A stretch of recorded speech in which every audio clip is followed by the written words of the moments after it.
currently wondering what it's going to take for you to survive for the next 6 months or maybe 1 year, depending on the outcome of this situation we're experiencing? In this video, I'll be going over how we can actually cut back on our expenses during crises like this. I call this the crisis mode budget. Thanks for tuning in. My name is Stephen Ojo, and I talk about money on my channel.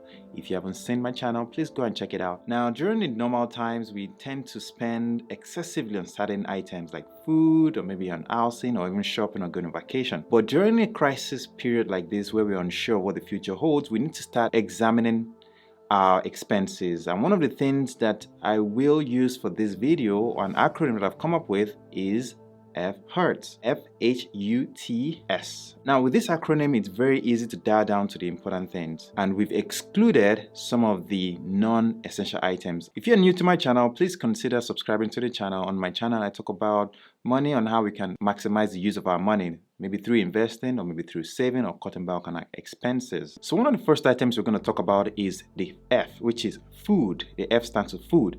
So when it comes to food, during the normal period, sometimes we go shopping, we buy some things that we just feel like eating, or something that is not necessarily essential or part of the list of the items that we actually budget for. And that is a very bad habit that we need to cut back on, especially in times like this. So let's focus on the essential food. And when I say essential food, you have to look at the size of your household and focus on the essential items for your family. If you're a family of 2, 4 or 6, then obviously your expense will be different. But the key thing is to really dial down to the important items. The second thing to talk about food is that consider making your food at home. First, it is safe, it is healthy, and it's going to be cheaper for you in the long run. That would really help you a lot in terms of managing your expense. Let's move on to the H, which is housing and health. These are 2 H's, okay? So it's 1 for housing, 1 for health. Now, for the housing portion, you need to look at what your mortgage or your rent payment is, and if you have an insurance payment that you have to pay for or property taxes you have to pay for, you need to consider these items as essential items and quantify the amount and put a number to it, all right? Add those numbers up and put them to the side. When it comes to the health portion, make sure you consider your health insurance or your co-pays, because remember, there's a lot of sicknesses. Apart from the virus that is spreading, we also want to make sure that we're healthy. Think about how much of co-pays you have with family household again, how many people you guys have in your family, and consider allocating a reasonable amount to this portion. Now, an easier way to look at this is, for the past 6 months, how much have you spent on your health? In the past 1 year, how much have you spent on your health? If you're a very healthy person, then obviously, you don't need as much money to put in that portion. But if you are the type of person that needs maybe medications, or you constantly have to go to a doctor, then you need to also allocate more money to that. Now, the next item on the list is the U. Remember, we've covered the F, H, and then U is the next one, which is utilities. Now, for the utilities, we need to consider, your power, your gas, your water, and if you have internet and phone bills, you need to consider that. And also, if you have streaming devices or cable or TV, you need to consider that as well. Now, in this portion, you need to focus on the essential items. Like, for example, do you really need a cable at this point? If you can remove that service from your bills, it might save you a lot of money. The other thing is, when it comes to power, there's not much control you have, but one thing you can do is to save energy by turning off on non-essential lights or things that are not being used, like your electronic TVs and devices that are plugged in that are not being used. You can always try to conserve some money on that, but to be honest, you won't really be saving a lot on this portion when it comes to the power. The next item on the list is transportation. For your transportation, you need to consider 2 things. First of all, do you own your car outright, or are you making payments on your car, whether you lease or loan payment? If you own your car, then good for you, because in that case, you are saving a lot of money, because remember, your car is not running. Well, if you are not working at the moment, your car is just sitting and it's not costing you much money other than the insurance and maybe gas. On the other hand, if you have a loan payment on your car, or if you have to make lease payments on your car, then at this point, you need to really look at the situation of things. You need to prioritize your food, your shelter, before you think about making car payments. As long as you have some money to make your car payments, then good.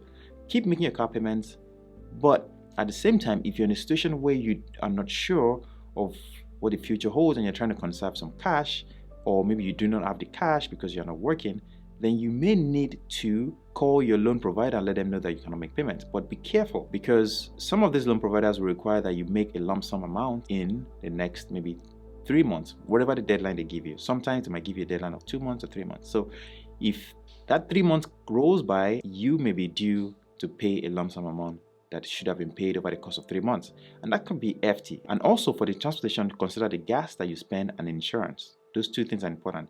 I already mentioned in one of my past videos, if you've been following me, that talks about how you can cut back on some of your insurance dues, especially during this pandemic. Like I explained in that video, due to the fact that not a lot of cars are on the road, and also not a lot of people are actually working, so their cars are just sitting in their garages and their driveways, then the risk of getting into an accident is reduced, which means our coverage bills is actually lowered. But the last item on the acronym is the S, which is savings. Despite the fact that a lot of things are happening and we're uncertain of what the future holds, we still need to consider saving. We still need to put some money aside for the future, because in the next 6 months, things may deteriorate a lot and things might not be as good as they were.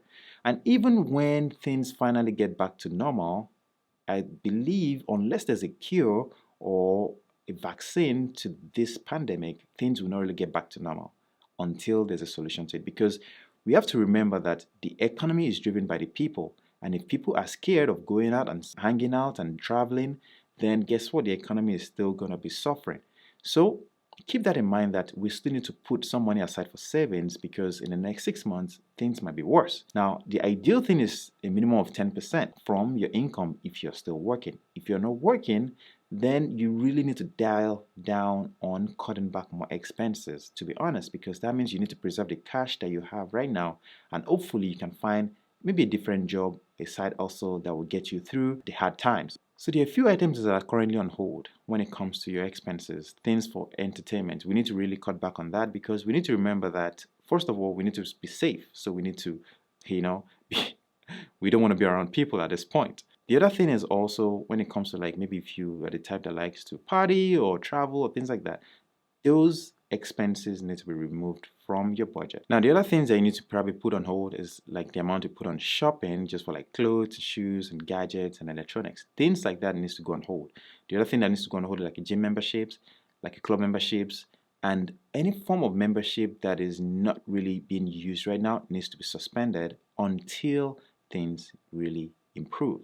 You remember, every little amount counts, and if you can cut back, a certain percentage from all these aspects of your budget, you will be putting a lot of money towards your savings. So we have covered a lot of items in this video, and I believe that if you can put these things to use, I believe and I know that you will be saving a lot of money and also be able to plan better for your future. And most importantly, you'll be confident that you know exactly the amount of money you need to survive for the next 1 month, 2-3 months or so. If you have found value in this video, please consider subscribing to the channel, consider giving this video a thumbs up, and also consider leaving your thoughts in the comment section below. Let me know what you think. Let me see how you are cutting back on your expenses and how you are saving money.